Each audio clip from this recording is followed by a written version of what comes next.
TNPSC group 2 மற்றும் 2A தேர்விற்கு சுமார் 5,53,634 தேர்வர்கள் விண்ணப்பித்திருந்த நிலையில் 4,18,791 தேர்வர்கள் தேர்வு எழுதினர். சார் பதிவாளர், இளநிலை அலுவலர், முதுநிலை வருவாய் அலுவலர் உள்ளிட்ட 645 காலிப்பணியிடத்திற்கான தேர்வு நடைபெற்றது.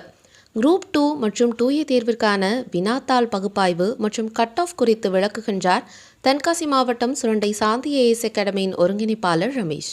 கிட்டத்தட்ட ஒரு 75% ஆஃப் பீப்புள் வந்து அப்ளை பண்ணதுலேருந்து எக்ஸாம் எழுதியிருந்தாங்க. இது நியர்லி ஒரு 640 வேக்கண்ட், அதாவது ஒரு வேக்கண்ட்டுக்கு 640 பேர் அந்த ரேஷியோவில் எக்ஸாம் எழுதியிருந்தாங்க. நடந்து முடிந்த குரூப் 4 எக்ஸாமை கம்பேர் பண்ணும்போது இது ஈஸி. பட் இது ஈஸியாக அப்படின்னா ஈஸி இல்லை. கம்பேரிங் டு குரூப் 4 இது ஈஸி. பட் பார்த்திங்கன்னா ஒரு degree level standard exam. So அந்த ஸ்டாண்டர்ட் அவங்க காமிச்சிருக்காங்க. ஸோ ஒரு 2 வருஷம் 3 வருஷம் படித்த போட்டித் தேர்வுகளோட கூட ரொம்ப ஈஸியாக ஒரு எக்ஸாம் படித்தோம், ஒரு 170 கொஸ்டின்ஸ் போட்டோம் அப்படி இருக்குமானா அந்த மாதிரி இது இல்லை. ரொம்ப ஸ்டாண்டர்ட். ஒரு எப்படி இருந்தது அப்படின்னா ஒரு மீடியம் டு டஃப் அந்த லெவலில், நாட் ஈஸி. ரொம்ப ஈஸியாக ஒரு வாரத்தில் யாராவது ஈஸின்னு சொன்னாங்கன்னா அது நிச்சயமாக அவங்க யாரோ படிக்கல, ஜென்ரலாக போய் அட்டன் பண்ணிட்டு 4 கொஸ்டின் தெரிஞ்ச கொஸ்டின் வச்சு அவங்க சொல்கிறாங்க அப்படிங்கிற மாதிரி தான் சொல்லணும். 100% அதை முழுமையும் புத்தகத்தில் தான் இருக்குது அப்படிங்கிற மாதிரி விஷயங்களை நம்ம படிக்கவே முடியாது, அப்படி எதிர்பார்க்கவும் முடியாது. இன்றைக்கி போயிட்டு இருக்கிற ட்ரெண்ட் அது குரூப் 4 ஆகட்டும் குரூப் 2 ஆகட்டும், நேரடி கேள்விகள் அப்படிங்கிறது கொஞ்சம் கொஞ்சமாக அது குறைஞ்சிக்கிட்டே வருது. பர்டிகுலராக சொல்லணும்னா கலைச்சொற்கள். ஸோ கலைச்சொற்கள் அப்படிங்கிற பார்த்திங்கன்னா தமிழில் மட்டும் இல்லாமல் அவங்க மெடிக்கல் டேர்ம்ஸ் ஆகட்டும் நிறைய ஜென்ரல் டேர்ம்ஸ்லேருந்து எடுத்திருக்காங்க. அது சயின்ஸ் டேர்மு, மெடிக்கல் டேர்மு, ஜென்ரலாக நிறைய கலைச்சொற்கள் எடுத்திருக்காங்க. இது எங்கே இருந்து எடுக்கிறாங்க அப்படிங்கிறதே தெரியல. ஏன்னா இன்றைக்கி நம்ம ஸ்கூல் புக்லேயே நிறைய கலைச்சொற்கள் இருக்குது. ஸோ இதெல்லாம் தாண்டி அவங்க வெளியில் போய் எடுக்கிறாங்க. இதை ஒரு டிகிரி ஸ்டாண்டர்டில் ஒரு பிஜி முடிச்சு நிறைய விஷயங்களை தெரிஞ்சு இன் ஜென்ரல் தெரிஞ்ச ஆட்கள் கூட இந்த கலைச்சொற்கள் அத்தனையும் போட முடியுமானா அது டஃப் அப்படி தான் இருக்குது. ஸோ கலைச்சொற்கள் பார்த்து அதே மாதிரி தமிழ்லையும் பார்த்திங்கன்னா ஒரு பேராகிராஃப் டைப் கொஸ்டின்ஸ் அந்த மாதிரி நிறைய கேட்க ஆரம்பிச்சிட்டாங்க. ஜென்ரலாக ஒரு வரி கேள்விகள் அப்படிங்கிறதுலாம் இல்லை, டெப்த்தாக தான் இருக்குது. இந்த கொஸ்டினை பொறுத்தவரை ஒரு 80 கொஸ்டின் அப்படிங்கிறது ஒரு ரொம்ப டீசெண்டான ஒரு அப்ரோச்சாக இருக்கும். ரொம்ப தரோவாக தெளிவாக இருந்தாங்கன்னா அவங்க ஒரு 85க்கு மேலே கூட தொட முடியும். ஜென்ரலாக ஒரு டீசெண்டான அட்டெம்ப்ட் அப்படிங்கிறது 80 கொஸ்டின் இதில் போட முடியும்.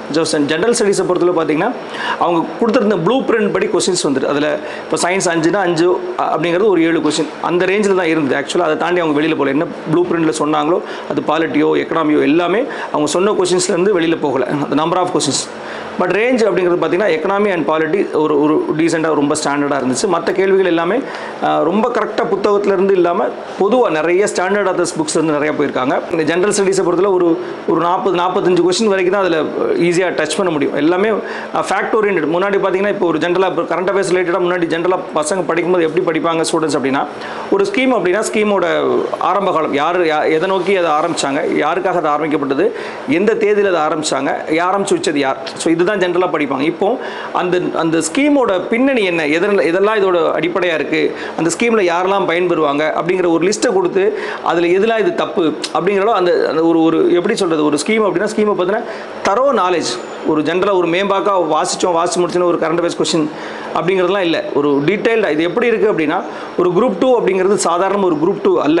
ஒரு குரூப் 1 லெவலுக்கு அதை யோசித்து ப்ரிப்பேர் பண்ணி பிளான் பண்ணி படித்தா மட்டும்தான் இன்றைக்கி இருக்கிற ஒரு குரூப் 2வை அப்ரோச் பண்ண முடியும். அதே மாதிரி ஒரு குரூப் 4 படிக்கிறவங்க அது குரூப் 4 இல்லை, ஒரு குரூப் 2 லெவலுக்கு நம்ம டிகிரி ஸ்டாண்டர்டுக்கு எக்ஸாமை அப்ரோச் பண்ணால் மட்டும்தான், அவ்வளோ விஷயங்களை தெரிஞ்சிருந்தால் மட்டும்தான் இனி வரும் காலங்களில் மினிமம் ஒரு குரூப் 4 அட்டன் பண்ண முடியும் அப்படிங்கிற அளவுக்கு தான் இந்த ஸ்டாண்டர்ட் இருந்தது. அதே மாதிரி மேக்ஸிமம் பார்த்திங்கன்னா நிறைய டைம் எடுக்கிற மாதிரி கொஸ்டின்ஸ், அது எக்கச்சக்கமான டைம் எடுக்கிற மாதிரி கொஸ்டின்ஸ் ஈஸியாக. அதே மாதிரி ஒரு வரி கேள்விகளும் இருந்தது, அதையும் நம்ம இல்லைன்னு சொல்லவே முடியாது. ரொம்ப சிம்பிளாக ஒரே வரியில் பார்த்த உடனே ஆன்சர் பண்ணுற மாதிரி கொஸ்டின்ஸ் கூட ஒரு 4-5 கொஸ்டின் பார்த்து ஒர்க் அவுட் பண்ணவே வேண்டாம், ஆன்சர் போட முடியும். அதை அனலைஸ் பண்ணி ரீட் பண்ணி ஆன்சர் பண்ணுற மாதிரி கூட கொஸ்டின் இருந்தது. அதே மாதிரி 3 நிமிஷம் 4 நிமிஷம் 5 நிமிஷம் வரைக்கும் டைம் எடுக்கிற மாதிரி கேள்விகள், பேராகிராஃப் 10 பேராகிராஃப் கேள்வி, ஒரு ஆஃப் பேராகிராஃப் கம்ப்ளீட்டாக இருக்குது. இது மேக்ஸை யூஸ்வலாக இந்த மாதிரி கேட்க மாட்டாங்க. ஸோ இந்த வாட்டிலாம் பார்த்திங்கன்னா ஒரு பேராகிராஃப் கொஸ்டின், ஃபார் எக்ஸாம்பிள் பார்த்திங்கன்னா ஒரு 167வது கேள்வி, அது பார்த்திங்கன்னா அது என்னென்ன மாதிரி கலர் பந்து இருக்குது, அது மேலேருந்து கீழே எத்தனாவது வகையில் எத்தனாவது இருக்கும் அப்படிங்கிற அளவுக்கு ஒரு கொஸ்டினை ரீட் பண்ணும்போதே ஸ்டூடெண்ட்டோட மென்டாலிட்டி வந்து எப்படின்னா இது இவ்வளோ பெரிய கொஸ்டின், இது எந்த அளவுக்கு இருக்கும் அப்படிங்கிற மாதிரி அவங்களோட மைண்டை ரொம்ப சோதிக்கிற மாதிரியான ஒரு கேள்வி. நேரடியாக அறிவை சோதிக்கிற மாதிரி இல்லை, அவங்களோட என்டையர் மைண்டு மென்டாலிட்டி ஆட்டிடியூட் எல்லாத்தையுமே செக் பண்ணி ஒரு பெரிய சேலஞ்சிங்கான கொஸ்டின் தான் இந்த கொஸ்டின். நம்பர் ஆஃப் வேகன்சிஸ் கம்மி, நம்ம அதனால் ரொம்ப இறங்கியும் சொல்லி நம்ம ரொம்ப கம்மியாக கூட கிடைக்கும் நம்ம சொல்லி பண்ணுறதுக்குள்ள இந்த 1:10 தான் எடுக்கிறாங்க அப்படிங்கிற ஒரு 650 அப்படிங்கிறது ஒரு 6500 பேர் தான் இதில் எடுக்க போகிறாங்க. அப்படிங்கிற கட் ஆஃப் மேபி ஒரு ஹையர் சைடில் கூட இருக்கலாம். நான் எதிர்பார்க்குறது ஒரு 145 அப்படிங்கிறது ஒரு டீசெண்டான ஒரு கட் ஆஃபோ ஸ்கோரோ கூட இருக்கலாம். அது என்னவாக இருந்தாலும் நீங்கள் வேலைக்கு போகணும்னு நினச்சிட்டிங்க அப்படின்னா நீங்கள் தொடர்ந்து படிச்சுட்டு இருக்க போகிறீங்க, தொடர்ந்து டச்சில் இருக்கணும் அப்படிங்கிறதுனால நீங்கள் இதிலேருந்து மெயின்ஸுக்கு கொண்டு போகிற விஷயம் நீங்கள் அடிஷ்னலாக படிக்க வேண்டிய விஷயம் சயின்ஸ் அண்ட் டெக்கும் அட்மினிஸ்ட்ரேஷன் மட்டும்தான். நான் சிலபஸை பார்த்த வரைக்கும் administration and science and tech மட்டும் தான் நீங்கள் அடிஷ்னலாக படிக்க போகிறேன். இதே விஷயம் நீங்கள் படிக்கிற விஷயம் நீங்கள் குரூப் 4க்கோ அடுத்தடுத்த எக்ஸாமுக்கோ நிச்சயம் உங்களுக்கு ஹெல்ப்பாக இருக்கும். அதனால் நீங்கள் படிக்கிற எந்த விஷயம் வேஸ்ட் ஆக போகிறதில்ல. அடுத்த மெயின்ஸ்க்கான ப்ரிப்பரேஷனோ குரூப் 4க்கான ப்ரிப்பரேஷனோ அது மட்டும் தான் இருக்குது. அதனால் நீங்கள் ரிசல்ட்டை பற்றியோ கட் ஆஃப் பற்றியோ ஒரி பண்ணாமல் ரிலாக்ஸ் பண்ணிவிட்டு அழகாக உட்காந்து அடுத்த லெவல் எக்ஸாமுக்கு ப்ரிப்பேர் பண்ணுங்கள். நியூஸ் 18 உள்ளூர் செய்திகளுக்காக தென்காசியிலிருந்து சுபகோமதி.